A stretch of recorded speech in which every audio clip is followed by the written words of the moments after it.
give you a short encouragement from my home to yours. Today we are looking at the last of the Psalms that would have been recited, even in Jesus' time, each day during Passover.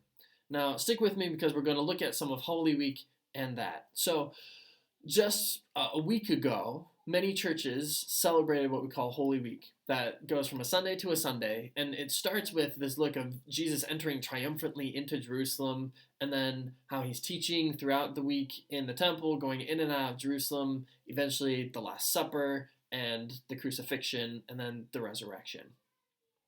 Now, these Psalms are taken from the Passover, and the Passover happened during the same time frame with a little bit of overlap. So, as I said, Holy Week follows the sort of Gregorian calendar week. It goes a Sunday to a Sunday. But the lunar calendar is what's used for deciding the Passover, and it doesn't follow a Gregorian calendar week. So it can fall on different days. It's not always just a Sunday to a Sunday, but it would be other things like a Wednesday to a Wednesday, for instance. And that's what happened during Jesus' time that week, where Jesus starts what we now call Holy Week, and then a few days later, partway through the week, the Passover starts. Now, why I'm interested in that is because of how Psalm 118 connects with some of the stuff that happened that week leading into the Passover starting. So on the first Sunday, the triumphant entry of Jesus into Jerusalem, people are singing these songs. Save us now. Blessed is he who comes in the name of the Lord. Well, that's taken from Psalm 118. And so just in a few days after they say that, they're going to be singing that every day for 8 days.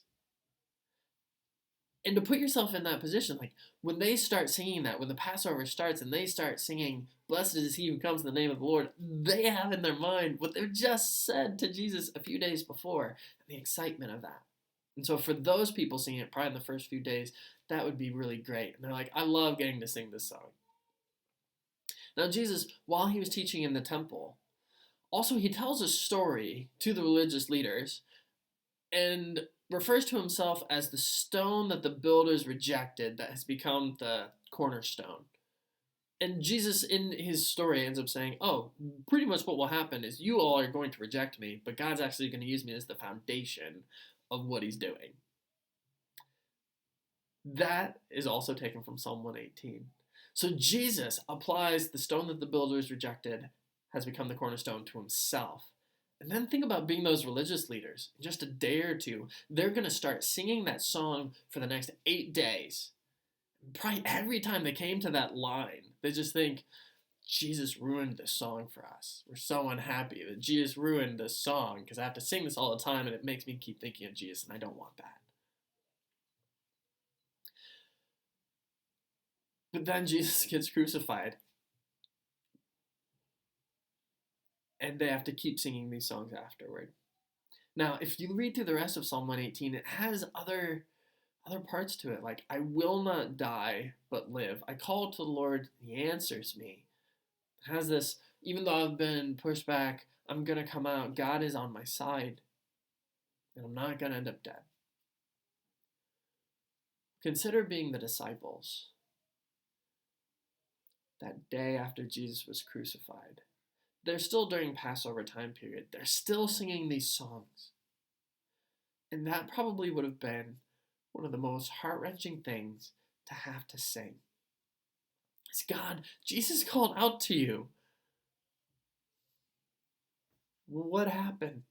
We were singing, you can save us. But what happened? I will not die. But look at what happened. And what went from probably, oh, this is going to be the best week singing these songs ever, became the, God, I don't know if I even want to sing this song anymore. Because it's so hard. But then, Jesus resurrects back from the dead. And he shows up at the house the first night of that. He shows up in this upper room that's been locked with his disciples. And there's a good chance that they would have been singing the song again that night. And we don't know if Jesus came in before or after the songs.